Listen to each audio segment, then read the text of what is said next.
Bonjour à toutes et à tous. Voici la correction du dossier, page 275 à 277. Alors, ça nous permettra de revenir sur qu'est-ce qu'un littoral industriel ou portuaire. Alors, si vous avez lu le cours du manuel, si vous avez lu le cours du cahier que je vais donner, si vous avez regardé la vidéo Lumni de 30 minutes sur les littoraux, habiter les littoraux, qui est très bien faite, je pense que vous avez déjà quelques notions de ce qu'est un littoral industriel, avec ses aménagements particuliers, donc son vocabulaire, avec ses problèmes particuliers aussi.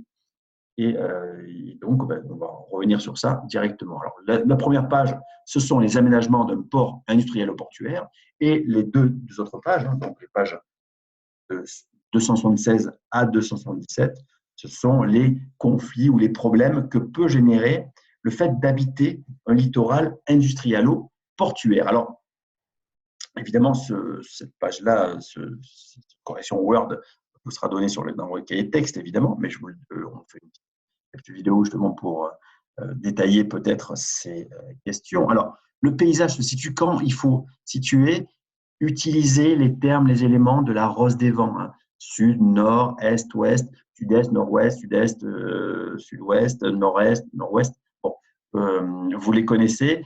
Ça vous permet aussi de développer la connaissance de la rose des vents. C'est vraiment important à la fin de sixième qu'on puisse localiser, puisque dans les prochaines classes, on vous demandera ça et on ne reviendra pas sur ce qu'est la rose des vents. Et donc, le paysage se situe donc au Japon, c'est le pays, au sud de Tokyo, à Yokohama, vous pourriez dire le nom de la ville qui se situe donc au sud de Tokyo. C'est important de le localiser avec un élément de la rose des vents. Moi, j'ai utilisé le sud. Alors, des fois, je mets plutôt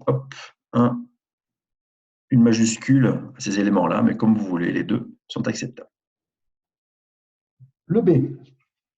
Alors, nommer les aménagements industriels et portuaires visibles sur la photo. Vous voyez, c'est une photo aérienne oblique du port de Yokohama.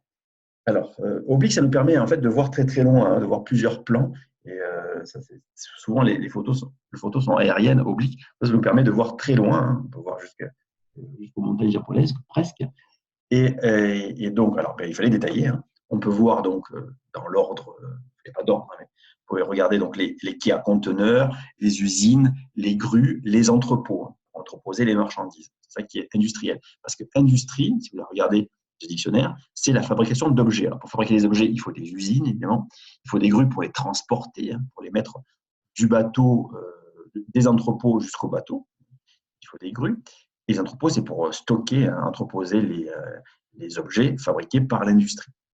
Et les quais, évidemment, c'est l'espace qui permet un contact entre les entrepôts, le stockage et les bateaux pour commercer, pour faire du commerce avec les autres pays. Le C, identifier les différentes activités pratiquées sur cet espace-là. Alors, ils sont écrits sur la photo. Donc, on peut voir le commerce, évidemment, donc l'échange, la vente et l'achat de différents produits, et puis l'industrie, la fabrication d'objets à partir d'éléments naturels. En D, alors, on va voir ensemble les différents croquis qui sont là. Alors, voici le croquis qui est dans votre livre. Je l'ai tiré de Hatier-Click HG 6091. Alors, on va voir par rapport aux couleurs. Sur l'écran, il est en noir et blanc. Donc, on va faire par rapport à ces couleurs-là. Alors, le jaune, évidemment, correspond aux quais, les quais à conteneurs qui permettent de stocker les conteneurs à l'air libre. Le rose, c'est la ville de Yokohama. D'accord ? Le bleu, forcément, c'est la mer. Donc, alors, la mer à Yokohama, c'est l'océan. On est dans la baie de Tokyo et qui correspond aussi à l'océan Pacifique. Donc, en violet, ce sont les usines qui sont au bord de mer, évidemment. On ne va pas construire les usines sur des terre-pleins. Donc, les terre-pleins sont là pour accueillir plutôt les quais à conteneurs, pour que les bateaux puissent rentrer plus facilement, puisque les terre-pleins sont éloignés du littoral, puisqu'ils sont sur des profondeurs maritimes très importantes. Comme ça, les bateaux peuvent rentrer plus facilement. Il y a plus de profondeur pour qu'ils puissent accoster, c'est-à-dire se mettre à quai sur ces terre-pleins. Et ces terre-pleins-là sont consacrés seulement, vous l'avez vu, hein, à stocker les conteneurs et à transvaser, transporter ces conteneurs du terre-plein jusqu'au bateau. Je vous rappelle le mot d'un bateau à marchandises, c'est un cargo. Vous l'avez dans le vocabulaire. Donc, des cargos, des terre-pleins, sans trop, jusqu'au cargo. Voilà. Et puis évidemment, la ligne rouge correspond à une voie de communication qui a un aménagement évidemment humain. Les êtres humains, pour accéder à ces terre-pleins qui sont éloignés du littoral, eh bien, on a construit des ponts. Et la ligne rouge correspond au pont que vous voyez sur la photo. Des grands ponts qui relient le littoral, la terre ferme, aux porte-conteneurs. C'est d'ailleurs là, peut-être par camion, que l'on transporte les produits construits dans l'usine jusqu'aux conteneurs qui sont sur les terre-pleins centraux et jusqu'évidemment jusqu'aux cargos qui vont distribuer. Alors là, au Japon, tous les produits japonais de haute technologie, les ordinateurs, les portables, pourquoi pas aussi, mais aussi les voitures. Hein. Je vous rappelle que la première marque automobile la plus vendue au monde en 2018, en tout cas en 2019, on n'a pas encore les chiffres, mais en 2018, c'était Toyota, donc une marque japonaise.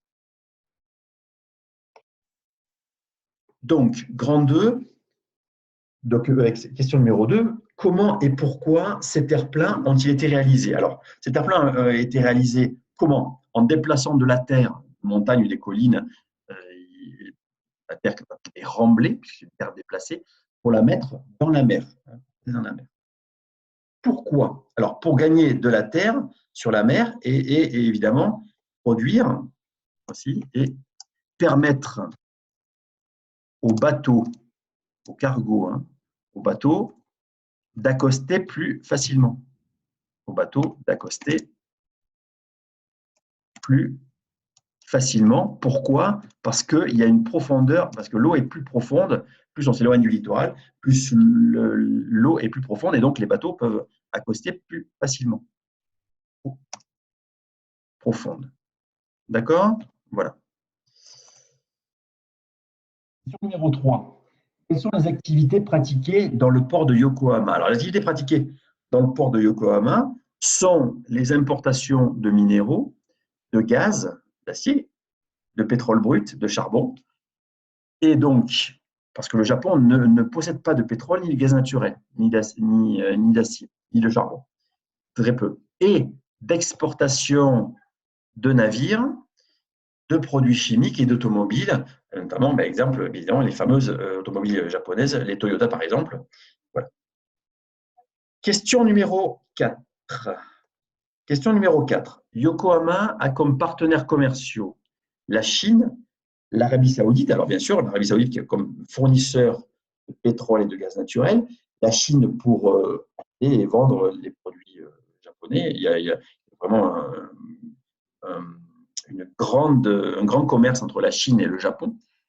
La Chine, c'est le premier partenaire commercial du Japon et le Japon est le deuxième partenaire commercial de la Chine. Donc, c'est vraiment des liens commerciaux, que ce soit dans les importations, que ce soit dans les exportations, très importants.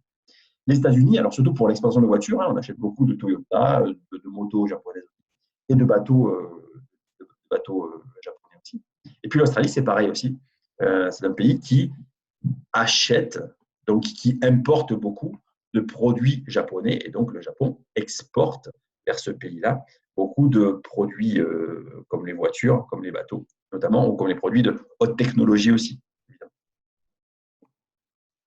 Alors, on a vu donc les activités qu'un littoral industriel ou portuaire, alors là, on a pris l'exemple du Japon, mais ça pourrait être la Corée du Sud, ça pourrait être des littoraux industriels ou portuaires du Congo, comme à Pointe-Noire. Ça pourrait être en France aussi, dans le port de Fos-sur-Mer, juste à côté de Marseille, ou comme le port du Havre, que nous avons vu ensemble en cours Zoom, par exemple, et qui était l'objet de l'exercice numéro 5, page 290. Eh bien, il y a aussi, dans ces littoraux industriels ou portuaires, des problèmes qui sont liés au mécontentement des habitants qui vivent dans un territoire, évidemment, pollué. Alors, on passe à la page 276-277, hein, c'est la question numéro 1. Que dénonce le mouvement habitant au Japon? Alors, il dénonce l'enlaidissement des paysages littoraux à cause de l'industrialisation. Et donc, l'industrialisation, qu'est-ce qu'elle génère? Quelle est la conséquence de l'industrialisation? Outre le fait qu'elle crée beaucoup de richesses, bien sûr, et c'est une base de la création des richesses d'un pays aussi développé que le Japon, c'est l'industrie. Hein. Mais ça a des conséquences aussi négatives, comme la pollution de l'eau et de l'air par les rejets industriels. Question numéro 2. Alors, le nouvel aménagement, alors on parle de quel nouvel aménagement? Est-il conforme aux idées du mouvement habitant? Justifiez votre réponse. Alors, apparemment, puisque je n'ai qu'une photo. Hein. Alors, quel est le nouvel aménagement? C'est le terminal de bateaux de croisière qui a été aménagé en lieu de promenade et de détente. Alors, apparemment, oui, ça plaît aux habitants, puisqu'il y a beaucoup d'habitants qui se promènent, qui profitent du beau temps, apparemment, du littoral, de la mer aussi. C'est quelque chose qui permet aux gens de se relaxer. Voilà. Donc, il y a des gens qui sont sur des bancs, il y a des gens qui prennent le soleil, il y a des gens qui se promènent. Donc, oui, apparemment, ce nouvel aménagement attire la population et donc est bénéfique pour la population. Question numéro 3. Montrer que les intérêts des habitants de Yokohama sont différents de ceux du directeur du port. Alors, évidemment, vous le voyez, hein, le directeur du port, il veut créer beaucoup de richesses, donc il veut que l'on développe des activités industrielles dans ce port.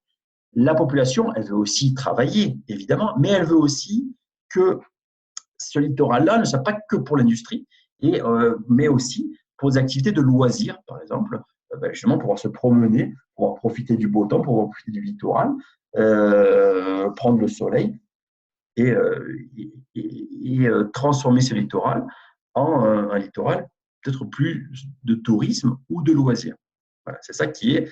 Il y a deux visions du littoral différentes et qui peuvent se choquer, qui peuvent rentrer en conflit. C'est pour ça que vous voyez les deux flèches vertes avec le conflit d'usage, puisqu'on n'est pas d'accord. Certains êtres humains, certains habitants veulent plus d'industrie, certains veulent moins d'industrie et plus de loisirs. Donc là, il y a un conflit d'usage. Comment il va se régler? On se règle souvent pas par la guerre, heureusement, bon, mais par un dialogue et peut-être un partage de l'espace entre plus d'industrie et un littoral où il y a plus de loisirs et de tourisme. Le numéro 4, donc, oui, alors, la solution qui a été trouvée, c'est le Minato Mirai 22, hein, alors 21, pardon, parce que le 21e siècle, créé au début du 21e siècle, et qui est situé donc sur le port de Yokohama, évidemment, ville au sud de Tokyo. Je répète, la localisation très importante en utilisant des termes de la Rose des Vents, des termes géographiques qui permettent de situer, de localiser un point précis dans l'espace. Le littoral est très transformé, on le voit, hein, il y a un parc d'attraction avec une grande roue, un centre commercial, un terminal de croisière. Vous voyez, ce pas des bateaux, ce ne sont pas des cargos, ce sont des paquebots qui permettent d'accueillir des personnes. Donc, ce n'est pas un cargo, ce ne sont pas des marchandises. Il y a même un hôtel, des gens qui vont peut-être résider quelques nuits et pour profiter du centre commercial et du parc d'attraction, pourquoi pas. Donc, et pour finir, voilà un graphique qui nous permet de résumer un peu ce qu'on vient de dire là. Donc, on est passé d'un port industriel au portuaire, il existe toujours, hein, avec des quais à conteneurs, des entrepôts, des usines. Donc, il y a un habitat coupé du littoral, hein, puisque entre le littoral et la ville, il y a l'usine. Donc, il y a toute une forêt d'usines qui bouche la vue des habitants de Yokohama sur le littoral. Donc, ça, c'est un peu, ça crée évidemment en conséquence des mécontentements. Il y a au Japon la création d'une association Mouvement Habitant qui a une volonté d'accéder à la mer directement, pas pour y faire de l'industrie, mais pour avoir des activités de loisirs et de tourisme. Et puis la création, donc, finalement, solution de zones de loisirs, le Minato Mirai 21, 21e siècle, avec des parcs d'attractions, centres commerciaux, qui sert à la promenade et à la détente. Voilà. Alors, différence entre tourisme et loisirs. Le tourisme, c'est le fait, quand on dit que la France est le premier pays touristique du monde, avec plus de 80 millions d'habitants, 80 millions de touristes, donc plus de touristes que d'habitants par an, hein, puisque je vous rappelle, en France, on est 67 millions. Alors, 67 millions d'habitants contre 90 millions de touristes. Alors, comment on peut comptabiliser, monsieur, comment on sait que la France est le premier pays touristique du monde, que le deuxième, c'est l'Espagne, que le troisième, c'est les États-Unis? Bon, eh bien, tout simplement, c'est très facile à comptabiliser. Un touriste, c'est quelqu'un, c'est une personne qui passe au moins une nuit, ou plus, hein, mais une nuit, en dehors de son domicile. Et donc, il le passe dans un hôtel, dans des chambres d'hôtes, dans des campings, pourquoi pas, hein, mais il le passe en dehors de son domicile principal. Principal, parce qu'il y a certains qui ont des résidences secondaires, et c'est considéré aussi comme du tourisme. Donc voilà, on comptabilise les personnes, on comptabilise le nombre de nuits d'hôtel, de nuits de camping en France, et on voit qu'il y a eu 90 millions de personnes qui ont séjourné. Alors, c'est en séjourné à l'hôtel, puisque quand on séjourne à l'hôtel ou au camping, on donne son nom et son prénom. Donc, évidemment, on est comptabilisé, on est reconnu comme un touriste. Voilà. Alors que le loisir, eh bien, c'est par exemple si vous allez une journée entière dans un. C'est passer une journée, voilà, passer une journée en dehors de chez soi, mais le soir, on dort en fait dans son domicile principal. Donc voilà, c'est la différence entre loisir et tourisme. Le tourisme. Alors le touriste, c'est mieux. C'est une personne qui passe au moins là. Et les activités de loisirs, c'est passer une journée en dehors de chez soi, mais dormir à son domicile. Voilà, je crois qu'avec les vidéos de correction, le cours du manuel, les activités que nous avons fait ensemble, que nous avons corrigées ensemble, et la vidéo que je vais donner sur le cours sur habiter les littoraux dans le cahier de texte de Pronote, eh bien, je crois qu'on est bien armé pour passer le questionnaire à choix multiples qui servira d'évaluation dans cette semaine numéro 6 de continuité pédagogique. Merci à tous et à très bientôt sur la chaîne YouTube, évidemment, pour mes élèves et pour les autres aussi. Au revoir.